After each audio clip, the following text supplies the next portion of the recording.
When I think back to how it all started, I feel like I'm remembering a different version of myself. A quieter, more naive girl who didn't ask too many questions and often went along with whatever felt easy. My name is Emma Mitchell, and this story isn't something I've shared out loud. Not with my friends, not with my family, and definitely not with the people who think they know me best. I grew up in a typical suburban American family, where holidays were a big deal. Every gathering was loud, chaotic, and packed with cousins running around while adults traded gossip over coffee and pumpkin pie. My cousin Lucas Bennett was always at the center of it all. He was magnetic in a way I never was. He knew exactly how to make people laugh, and never seemed to worry about what anyone thought. We were closer than most cousins. Our parents loved to joke that we were twins born 4 months apart. Lucas made me feel safe, but he also stirred something in me that I couldn't name at the time. He had this way of making me feel interesting, like I mattered. Maybe that's why I never questioned how things unfolded. It started so casually one summer afternoon, the kind of day that seemed like any other, with the sun beating down and the air thick with humidity. We'd spent hours in my family's pool, our skin pruned and sun-kissed. Later, we retreated to the basement, our usual hideout. The cool air was a relief after the scorching heat outside. We were sprawled on the old leather couch, still in our damp swimsuits. Lucas was flipping through channels on the TV, complaining about how nothing good was ever on. That's when we stumbled upon that movie. I don't even remember the title anymore. But there was a scene that changed everything. 2 people kissing, then touching. It wasn't anything extreme, but it felt different watching it with Lucas. I glanced at him, expecting one of his usual jokes. Instead, he sat frozen, his face flushed red, hands fidgeting in his lap. "What's wrong?" I asked, and he laughed nervously. He tried to brush it off, but I noticed the way he shifted, almost like he was trying to hide something. It took me a moment to understand. Then he said it out loud. He had a boner. I didn't even know what that meant at the time. When I asked him to explain, he did blunt, awkward, but honest. I should have left it there. Maybe if I had, everything that came after wouldn't have happened. But I didn't. Instead, I asked if I could see it. Now there's a part of me that still wonders what I was thinking. Was it curiosity, innocence, or maybe I just wanted to feel close to him in a way I didn't understand yet?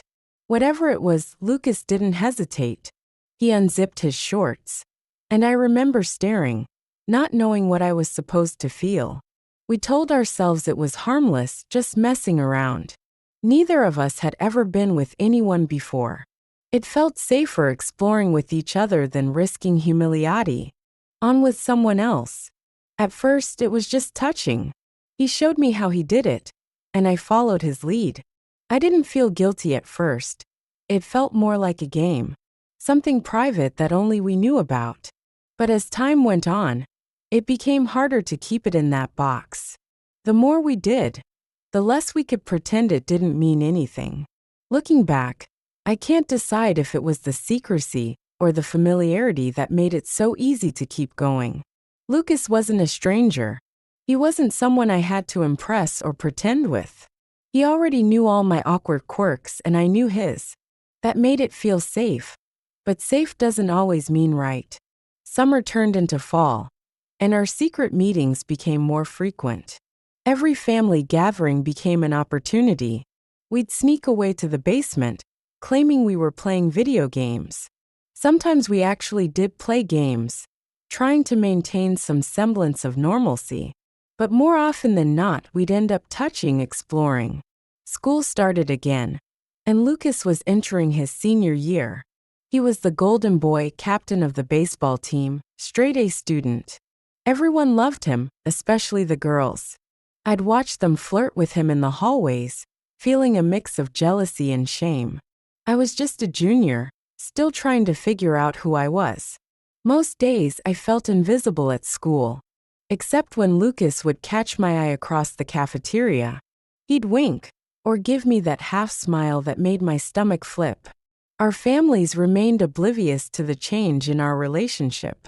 They still saw us as the inseparable cousins who'd grown up together.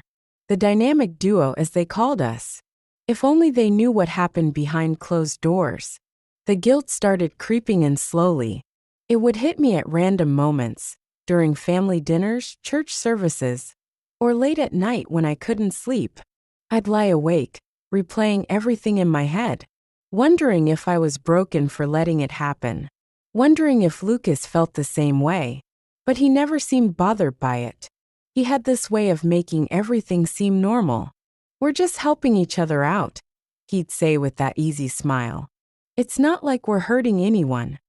I wanted to believe him. I needed to believe him, because the alternative meant facing something I wasn't ready to face. The leaves changed colors and Halloween approached. Our annual family Halloween party was always a big deal. Everyone dressed up, the house decorated with fake cobwebs and carved pumpkins. Lucas came as a zombie baseball player that year. I was a witch, complete with a pointed hat and striped stockings. We spent most of the party in his room, supposedly watching horror movies. His parents had converted their attic into a bedroom for him the previous summer. It was perfect, private, away from prying eyes. That night, things went further than they ever had before. The fake blood from his zombie makeup smeared across my neck as he kissed me. My witch hat fell to the floor, forgotten. We crossed a line we couldn't uncross. Afterward, we lay there in silence, the sound of the party drifting up from downstairs. I could hear our younger cousins screaming with laughter, playing hide and seek. The contrast between their innocent fun and what we'd just done made me feel sick. Lucas must have sensed my unease. He pulled me closer, kissed my forehead. "It's okay, Em," he whispered. "We're okay." But we weren't okay. Nothing about this was okay. The next morning, I couldn't look at myself in the mirror.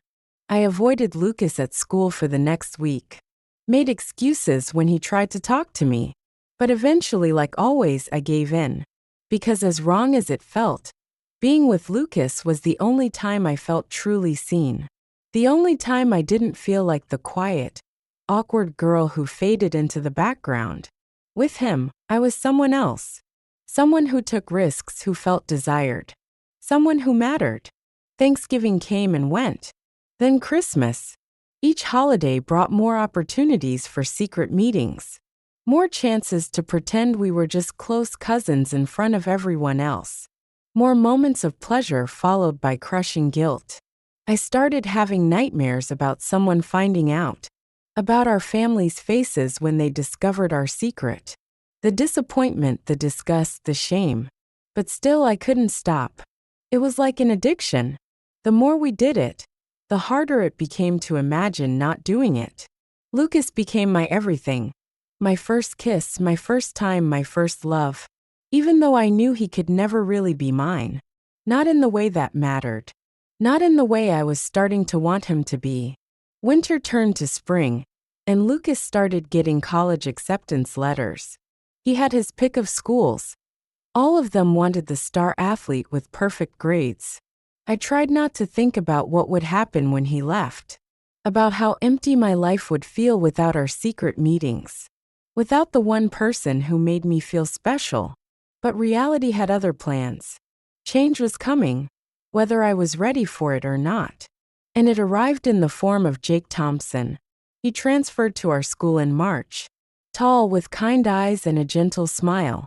He sat next to me in AP English, and actually noticed when I had something to say. At first, I barely registered his attention. I was too caught up in my world with Lucas. But Jake was persistent in the sweetest way. He'd leave silly doodles on my notes. Ask my opinion about the books we were reading. Treat me like I was interesting without any hidden agenda. Lucas noticed. Of course he noticed. He didn't like the way Jake looked at me. Didn't like how I started smiling more in class. The first time Jake asked me to study together at the library, Lucas cornered me in the hallway. "You're not actually going to go, are you?" he demanded. His voice was casual, but I could see the tension in his jaw. Why shouldn't I? scared, suddenly feeling defensive. Because he trailed off, running a hand through his hair. Because what, Lucas? But he couldn't say it. Couldn't admit that he was jealous. That would make this thing between us real in a way we'd been avoiding. So I went to study with Jake. And for the first time in months, I felt normal. Like a regular teenage girl on a maybe date with a cute boy. No secrets, no shame, no complicated family dynamics. Just two people getting to know each other over chemistry homework and shared snacks. Jake was different from Lucas in every way. Where Lucas was confident and magnetic, Jake was thoughtful and sincere. Where Lucas made me feel desired, Jake made me feel valued. It scared me how much I liked that difference. How much I needed it. The guilt that had become my constant companion started to shift. Instead of feeling guilty about what I was doing with Lucas, I started feeling guilty about wanting something else. Something real. Something I could actually have. But breaking free from Lucas wasn't going to be easy. We had too much history, too many secrets. Too many moments that belonged only to us. And as spring turned into summer once again, I found myself caught between two versions of myself. The girl who belonged to Lucas in the shadows. And the girl who could step into the light with Jake. I just didn't know if I was strong enough to choose. Jake asked me to the spring formal in April. He did it with a handmade poster and a nervous smile that made my heart flutter. I said yes before I could overthink it. Before I could consider what Lucas would say. When Lucas found out, he didn't speak to me for 3 days. The longest we'd gone without talking since this whole thing started. The silence felt heavier than any words could have been. I found him smoking behind the gym during lunch break. He never smoked before. Said it would mess with his baseball performance. So you're really going with him? He asked, not looking at me. Yes, I said, trying to sound more confident than I felt. Does he know about us? The question hung in the air like smoke. There is no us, Lucas. There can't be. He laughed, but it wasn't his usual warm laugh. It was bitter, sharp around the edges. Right. Because we're cousins. The word felt like a slap. We'd gotten so good at pretending that wasn't true. Shopping for a dress with my mom felt surreal. She was so excited, taking pictures and tearing up about her baby girl's first formal. If only she knew what her baby girl had been doing all these months. The night of the dance, Jake picked me up in his father's car. He brought a corsage that matched my pale blue dress perfectly. My parents took too many pictures. Lucas showed up halfway through their impromptu photo shoot. Said he was just stopping by to grab something he'd left earlier. But I saw the way he watched Jake's hand on my waist. Saw the muscle in his jaw twitch. TCH when Jake kissed my cheek. The dance itself was like stepping into a different world. A world where I was just Emma Mitchell junior class bookworm. Not Emma who did things with her cousin that would destroy her family if anyone found out. Jake was a perfect gentleman. He complimented my dress, held doors open, brought me punch. We danced to slow songs, his hands respectfully placed on my waist. It felt nice. Normal. Safe. But part of me missed the danger. Missed the electricity I felt with Lucas. Jake kissed me for the first time that night. Under the stars in his father's car. Parked in my driveway. It was sweet and gentle. Everything a first kiss should be. Except it wasn't really my first kiss. That belonged to Lucas like so many of my firsts. Dating Jake was like waking up from a fever dream. He took me on real dates, movies, dinner, mini-golf. We held hands in the hallways at school. Studied together in the library. Made out in the back of his car like normal teenagers. No siaking, no shame, no secretis. Lucas started dating too. A cheerleader named Ashley. She was beautiful and popular, perfect for the golden boy. But I saw how his eyes followed me when she wasn't looking. How he made excuses to bump into me at family gatherings. One Sunday afternoon, while Jake was at church with his family, Lucas showed up at my house unannounced. My parents were at my little sister's soccer game. We need to talk, he said, pushing past me into the house. I knew I should tell him to leave, but old habits die hard. About what? I asked, keeping my distance. About this thing with Jake. It's not real, Emma. You know that. It's more real than whatever this is. I gestured between us. His eyes darkened. Is it? Does Jake make you feel the way I do? He stepped closer, and I backed away. Don't, I whispered, but my body betrayed me. It remembered his touch, craved it even now.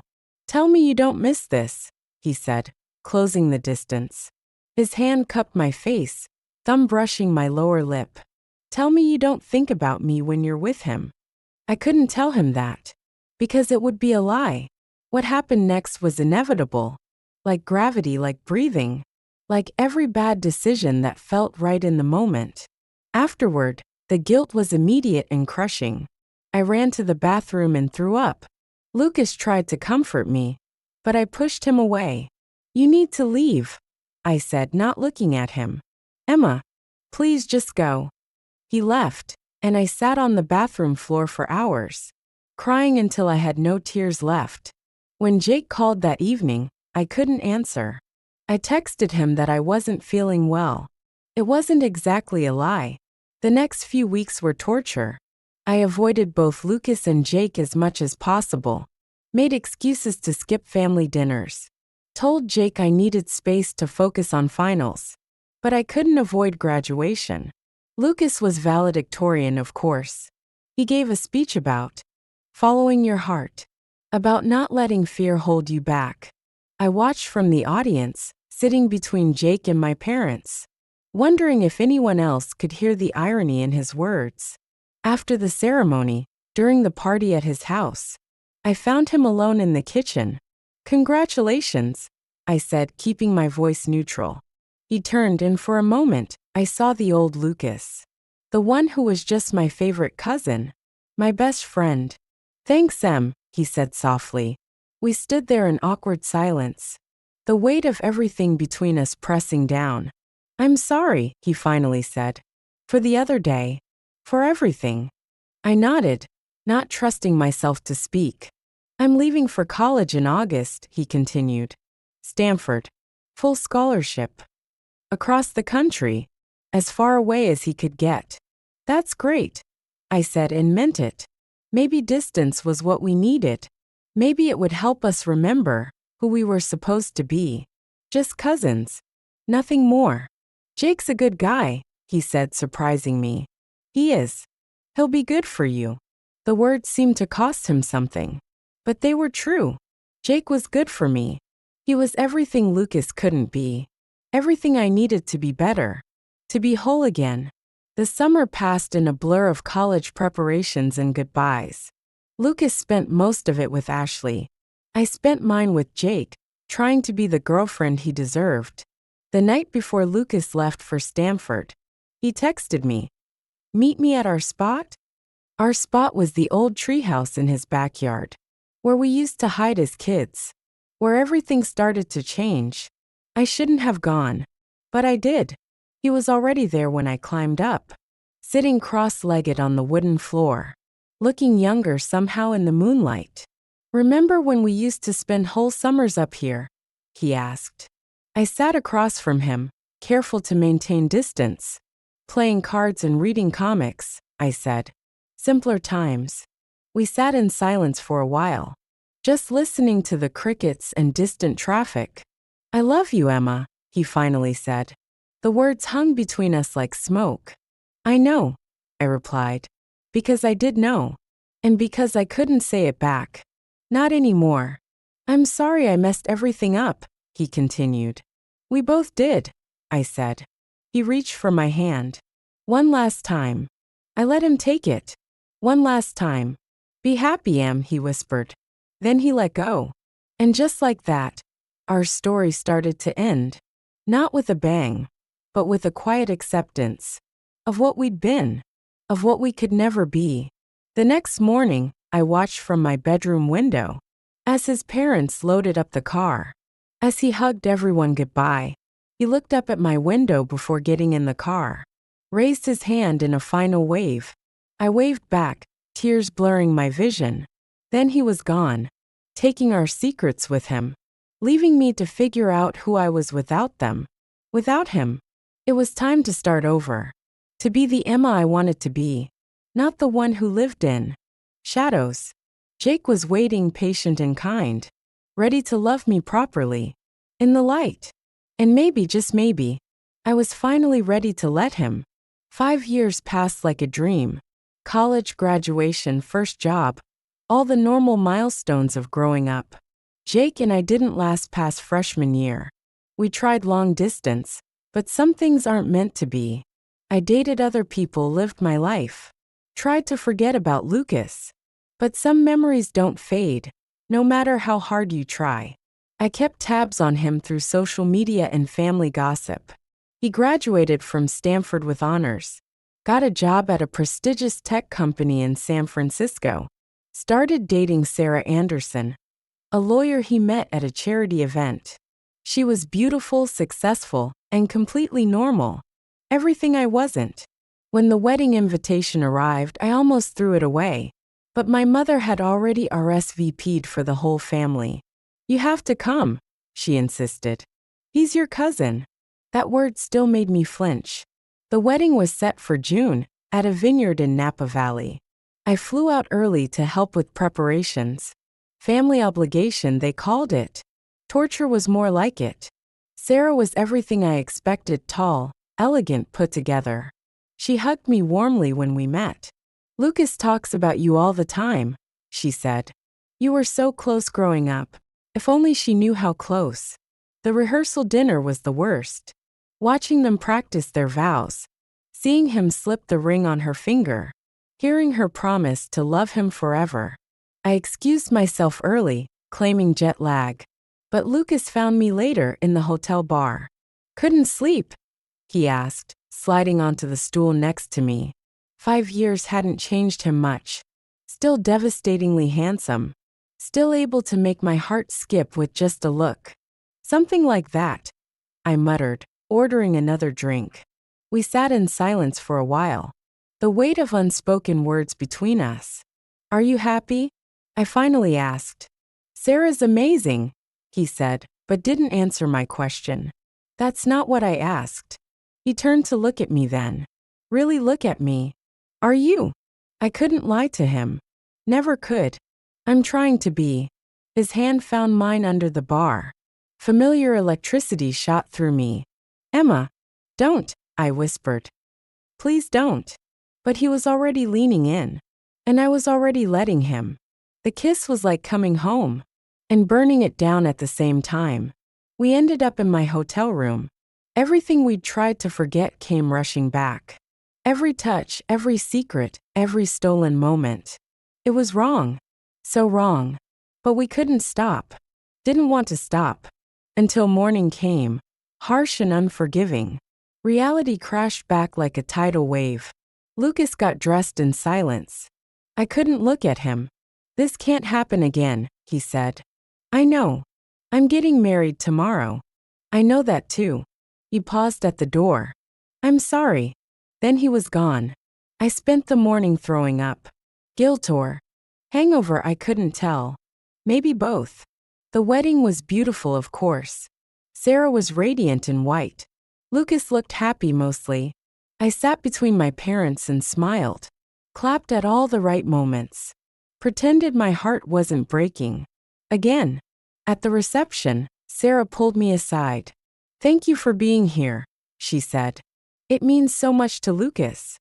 I hugged her, hating myself. Be good to him, I said. Because what else could I say? I left early, couldn't bear to watch their first dance. Couldn't bear to see them start their perfect life together. Back home, I tried to move on. Again. Threw myself into work.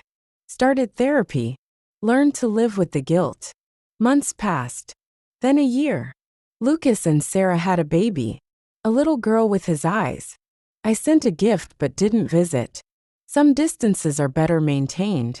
Then one day, out of nowhere, a text from Lucas. Can we talk? My heart stopped. Started again. I agreed to meet him at a coffee shop. Neutral ground. He looked tired when he walked in. Shadows under his eyes. Wedding ring glinting in the sunlight. How are you? He asked. Such a simple question. Such a complicated answer. Better, I said. You? Sarah's pregnant again. Congratulations. We sipped our coffee, dancing around what we really needed to say. We can't keep doing this, I finally said. Doing what? This. Pretending. Holding on. He nodded slowly. I know. Whatever we were, whatever we had. It's over, he finished. It has to be. For the first time I believed it. Really believed it. I'm sorry, he said. For everything. Me too. We didn't hug goodbye. Didn't touch at all. Just walked away. In opposite directions. Like we should have done years ago. That was the last time I saw Lucas. The last time I let myself think about what might have been. Some stories don't have happy endings. Some secrets are better left buried. But they shape us anyway. Make us who we are. I'm not that naive girl anymore. The one who didn't ask questions. The one who went along with whatever felt easy. I've learned to live with my choices. To forgive myself. To move forward. And maybe that's enough. Maybe that's all any of us can do. Learn from our mistakes. Grow from our pain. And hope that somewhere, in some other life, we got it right. End.